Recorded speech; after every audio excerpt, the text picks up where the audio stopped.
mubyeyi, ishuri ry'indashyikirwa ribereye umwana wawe ni Kingdom of Solomon School.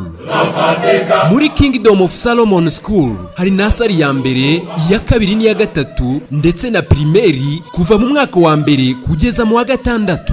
Umwana wiza haba ari intyoza, avuga neza indimi z'amahanga, Icyongereza, Igifaransa n'Igiswahili. Amahitamo naya kuko uhaherereye aranezerwa kuko amafaranga y'ishuri aba ari make, umwana yambara neza, agaburirwa indyo yuzuye ku ishuri, atwarwa mu modoka, akaba n'umuhanga kuko tubafitiye abarimu b'inzobere. Kingdom of Solomon School, intego yacu ni ugutsindisha 100%. Uyu muhigo turawesa kuko mu karere ka Rubavu tuza kwisonga mu gutsindisha.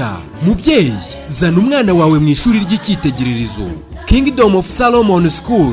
Muradusanga mu murenge wa Gisenyi imbere ya Paruwasi Muhato. Mu murenge wa Rubavu turi hafi ya La Promise School.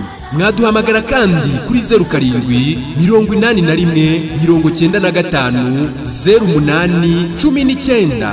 Kingdom of Solomon School, ngiri shuri umwana wawe akwiriye kwigamo.